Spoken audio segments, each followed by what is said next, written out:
And we are back from break. As you know from our coverage, there's a number of states that are willing to take on the NDAA issue of indefinite detention of American citizens. And one of the states that's working on legislation is Washington State. Reps like Matt Shea are working on that legislation, and they're working with the 10th Amendment Center. And so we are joined now to flesh out that issue and talk about its implications by the Deputy Director of the 10th Amendment Center, Bryce Shonka. Thanks for joining us, Bryce. Thank you, Aaron. Always good to be here. So obviously, glad you could join us. Obviously, a lot of people are concerned about the implications, the slippery slope of total government power, the ability to black bag someone and put them in a hole that, you know, who knows if they're ever going to resurface, no right to due process, no trial, not even any formal accusations, perhaps, under this law. Do you see the same crazy implications under NDAA?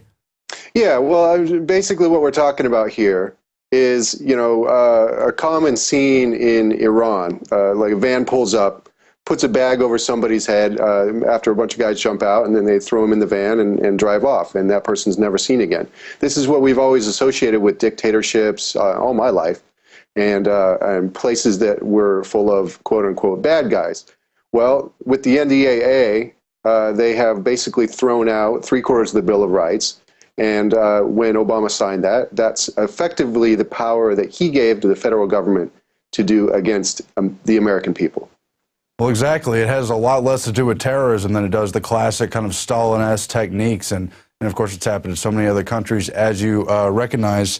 Now, Virginia has already passed legislation regarding the NDAA, kind of really refuting the idea of kidnapping someone. Can you tell us the different types of legislation that are going on in Washington State, in Virginia? I believe Maryland and Tennessee are also on the list, among other states, Arizona and Oklahoma as well. Can you talk about what the different states are trying to work on and what other states might be considering this legislation? Well, there's a host of states that are already drafting up versions of NDAA nullification bills. About a month ago, Matt Shea called me up, and he said, "Hey, have you heard about this NDAA thing?" And I said, "Well, yeah, absolutely. It's a scary, scary thing." And he asked me if 10th Amendment Center would be willing to help him and a few other legislators from around the Republic to write up a bill to nullify this and to say no at our state lines. And we jumped right on it. Collaboratively came up with a package of 4 bills that we call the Liberty Preservation Act. And this on the lighter end for more timid legislators, just identifies it as such. And in certain cases where they feel like going all the way, like in Virginia, you mentioned the language stating it as kidnapping. They're actually talking about nullifying this and codifying into law penalties and legal action against federal agents that are found guilty of doing this to us. Mm-hmm. Yeah, it seems to me we have multiple levels of overreach of power. Obviously, you cannot violate the Bill of Rights. Those are guaranteed rights to the individual and to the state, really something central to the 10th Amendment Center's work. But there's also that overreach of executive power just within the federal government powers and the way it's dispersed among the 3 branches. And so it seems to me it's all the more important that states take on this issue, and we hope this is something that's going to spread, because unfortunately the press has not taken on this issue as a major controversy the way it did the Patriot Act. Even though the Patriot Act was not effectively slowed, at least people were aware of the issue, and I don't see that with NDAA. People on the street do not seem to even know what's going on with this. Yeah, they've been really effective at keeping it quiet, and of course you've got these information gatekeepers now that decide what Americans get to know about, and that's not how it was supposed to be in the first place either. But regardless, this is where we're at right now, and many states have already realized that the only way they're going to stop this is to do it at the state line. And I might add, it's not restricted to states right now. We have 3 counties in Colorado that have already passed resolutions against the NDAA, and we have 4 cities that have done the same. In Fremont, California, for example, that city, their NDAA legislation also says outright that they will be, imprisoning or levying fines against federal agents that are kidnapping people in that city. Right. And, you know, we had the TSA issue here in Texas. The House overwhelmingly voted to bar the TSA from basically doing things that would be considered molestation, a violation of not only privacy, but of the private parts, if you will. And we saw the feds come down, really intimidate the whole system, and work with some of their cronies to get it thrown out to make sure it didn't become an example to the country. And then on the opposite side of that, we see countries like Australia passing what may prove to be model legislation, telling people that if they don't go through the body scanners, they can't fly. And that's a really dangerous precedent in my eyes.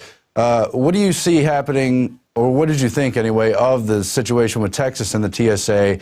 And are states going to continue to fight on those fronts as well? Well, in Texas, you had David Simpson introducing pretty strong TSA legislation last session that said, no, you can't do that. You can't grab people. You can't have these scanners operating. They just wanted to get rid of the whole thing. And of course, the federal government shot back with, okay, we won't allow planes to fly in Texas.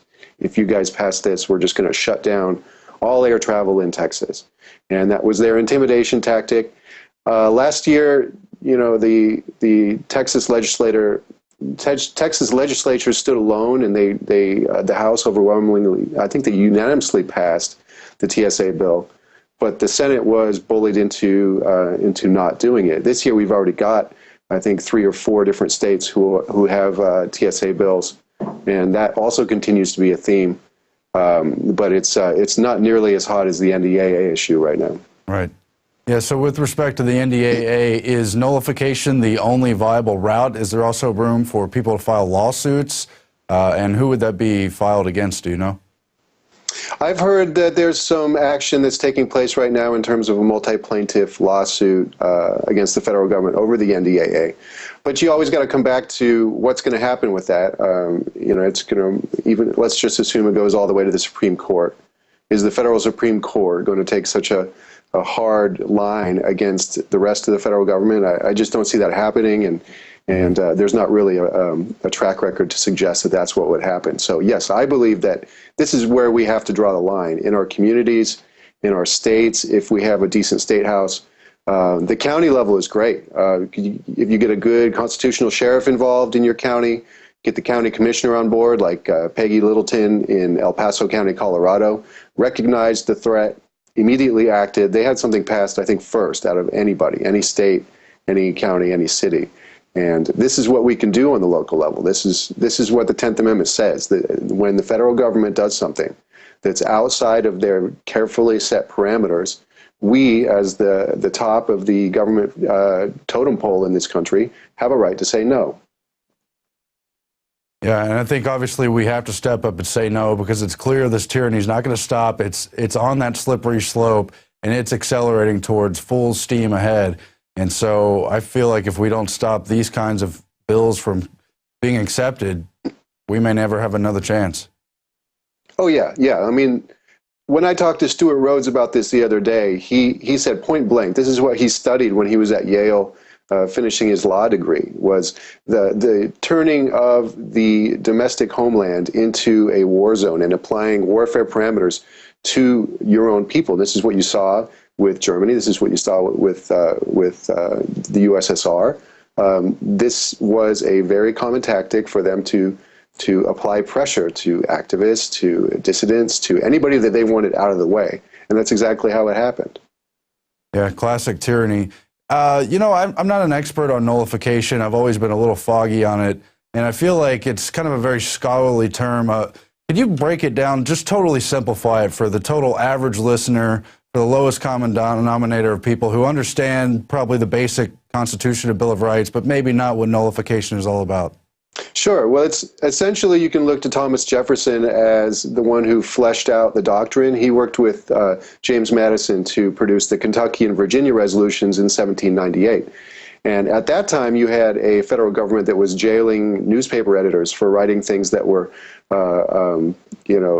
stuff that they didn't like about the executive branch or the presidency at that time. They were literally 24 newspaper editors were behind bars.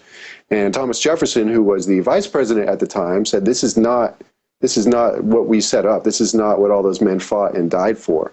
And he said that the nullification of the act is the rightful remedy anytime the federal government goes outside of the carefully lined boundaries of the Constitution. And I guess it also gets back to the basic Marbury versus Madison, all laws which are repugnant to the Constitution are null and void on their face. Yeah, that's another reference right there. The bottom line is we've been moved into a place in our zeitgeist where too many people consider the Supreme Court to be the final arbiter of what is constitutional and what is not constitutional. And that was not the system that we were given by the founders. We, the people of the several states, are the ones who made an agreement with the federal government, created the federal government, and when it gets out of line, we really need to treat it as an employee or as a servant rather than as this overlord, which is the way people see it right now. This is what we have walked away from as a people. The responsibility falls squarely on the shoulders of the American people for us being in this position right now, and it's up to us to turn it around. Bryce Shonka, obviously NDAA has to be a line in the sand. How could people help? Do they need to contact their county and state representatives? What's the best way to get full momentum on this issue and get it spreading to as many states as possible? Well, first off, go to 10thamendmentcenter.com. Up at the top, there's model legislation button that will show you all of our different bills that we have. Go ahead and grab the Liberty Preservation Act, grab the text, take it, share it with anybody you want to, show it to your legislators, get people talking about it, get people to realize that this is an option. This is the recourse that we have when they do something like give themselves the power to kidnap people. Get a good look at that bill and then take it to your state house, take it to your county commissioner, take it to your sheriff, and say, this is what we want, this is what we demand. Talk to your neighbors about it. Get a group of people, get a bunch of people writing emails and demanding this thing. That's what it will take. Again, Peggy Littleton, the county commissioner in El Paso County, Colorado, the first county to do this, her response to me when I asked her about it was, this is what the people wanted. This isn't me. I'm just facilitating. And if you've got good representatives at the local level and you've got enough people together saying, we're rejecting this kidnapping provision, then it will happen. And people can, of course, find that at 10thamendmentcenter.com. That's right. And your work is at what website?